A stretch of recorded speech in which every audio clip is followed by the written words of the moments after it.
Hi friends, welcome back to hit cinema reviews. ఈరోజు మనం ఓటీటీలో ప్రజెంట్ ట్రెండింగ్ లో క్రైమ్ ఇన్వెస్టిగేషన్ థ్రిల్లర్ మూవీస్ అయితే మీకు ఈరోజు సజెస్ట్ చేయబోతున్నాను. ఇంకా మన ఛానల్లో యూట్యూబ్ లో ఫ్రీగా లభించేటువంటి థ్రిల్లర్ మూవీస్ యొక్క ఇన్ఫర్మేషన్ కూడా వీడియోస్ రూపంలో ఇవ్వడం జరిగింది. సో చూడకపోతే ఒక లుక్ వేయండి. ఇంకా మన ఛానల్ని సబ్స్క్రైబ్ చేసుకోకపోతే సబ్స్క్రైబ్ చేసుకోండి ఫ్రెండ్స్. ఇలాంటి లేటెస్ట్ మూవీ ఇన్ఫర్మేషన్ అయితే మీకు అయితే అందరికంటే ముందుగా అందించే ప్రయత్నం చేస్తుంటాను. ఇక ఆలస్యం చేయకుండా వీడియోని అయితే స్టార్ట్ చేద్దాం. నగరంలో వరుస హత్యలు జరుగుతుంటాయి. యువతులను టార్గెట్ చేసి హత్యలు చేస్తుంటారు. ఈ హత్యలను ఎవరు చేస్తున్నారు, ఎందుకు చేస్తున్నారు అనేది పోలీసులకు ఒక సవాల్గా మారుతుంది. పోలీసులు రంగంలోకి దిగిపోయి అన్ని వైపులా గాలింపు చర్యలు చేస్తుండగానే 9 మంది యువతులు హత్య చేయబడతారు. దాంతో నగరంలోని ప్రజలంతా భయభ్రాంతులకైతే లోనవుతారు. ఇక పోలీస్ ఆఫీసర్ మైకేల్ ఎలాగైనా హంతకుడిని పట్టుకోవాలనే పట్టుదలతో ఉంటాడు. అందుకు సంబంధించిన ప్రయత్నాలు కూడా చురుకుగానే జరుగుతుంటాయి. ఇక అలాంటి పరిస్థితులలోనే స్టీఫెన్ నేరుగా వచ్చి పోలీసులకు లొంగిపోతాడు. జరిగిన వరుస హత్యలను చేసినటువంటి హంతకుడిని నేనేనని తేల్చి చెబుతాడు.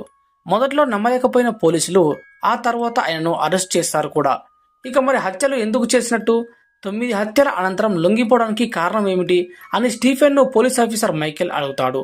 అప్పుడు స్టీఫెన్ ఏం చెప్తాడు, ఆయన ఫ్లాష్ బ్యాక్ ఏమిటి, ఆయన గతంలో మేరీ కృతిక పాత్ర ఏమిటి, ఇది తెలుసుకున్న మైకేల్ ఎలాంటి నిర్ణయం తీసుకుంటాడు అనేదే మిగిలిన స్టోరీ. ఇప్పుడు ఈ సినిమా నేమ్ వచ్చేసి స్టీఫెన్. ఇప్పుడు ఇది నెట్ఫ్లిక్స్ లో స్ట్రీమింగ్ అవుతుంది. చూడడం వారంటే చూసేయండి. బెస్ట్ క్రైమ్ థ్రిల్లర్ మూవీ అని చెప్పొచ్చు. చెన్నైలోని మాధవరంలో వరుసగా హత్యలు జరుగుతుంటాయి.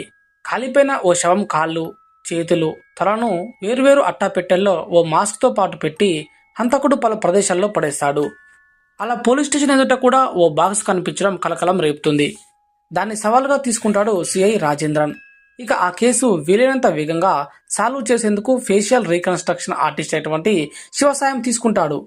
గుర్తుపట్టలేని స్థితిలో ఉన్న శవాల ముఖాలు ఒకప్పుడు ఎలా ఉండేవో ఊహించి స్కెచ్ వేయడంలో అతడికి మంచి పేరుంటుంది.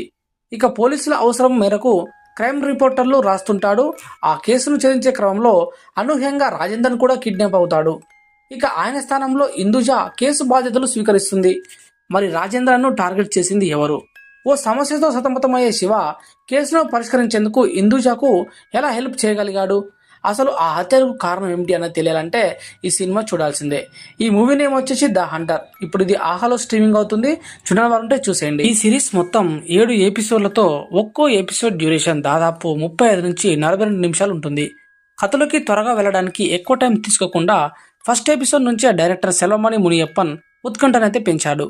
రిటైర్మెంట్కు సిద్ధంగా ఉన్న ప్రభుత్వ ఉద్యోగి భాస్కరన్ తన మనవడి వైద్య ఖర్చుల కోసం పడుతున్న ఆందోళనలో అనుకోకుండా మెర్సీ అనే ఒక పాప కిడ్నాప్కు సంబంధించిన కేసులో చిక్కుకుంటాడు.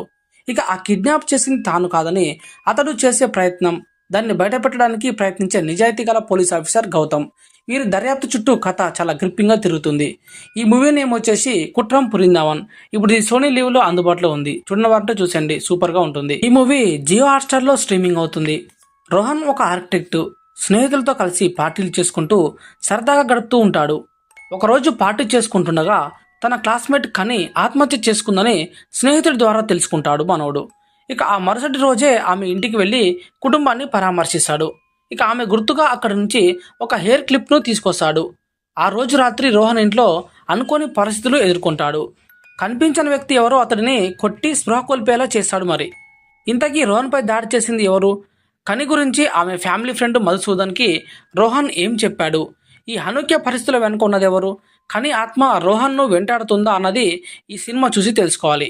ఈ మూవీ నేమ్ వచ్చేసి డిఎస్ ఈరే. ఇప్పుడు ఇది జియో హాట్స్టార్ లో స్ట్రీమింగ్ అవుతుంది. చూడవారంటే చూసేయండి. ఈ మూవీలో ఒక ఐపీఎస్ ఆఫీసర్ ఉంటాడు. అతని భార్య పిల్లలు కనిపించకుండా పోతారు.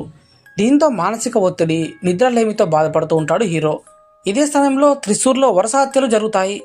కొందరు వ్యక్తులను ఆపరేషన్ చేసే కత్తితో కోసి చంపుతూ ఉంటారు. అంతేకాదు ఆ మృతదేహాల వద్ద హ్యాపీ బర్త్డే టు యూ అని రక్తంతో రాసి ఉన్నటువంటి కాగితాలు ఉంచుతారు. ఇంతకీ ఆ హత్యల వెనుక ఉన్నది ఎవరు?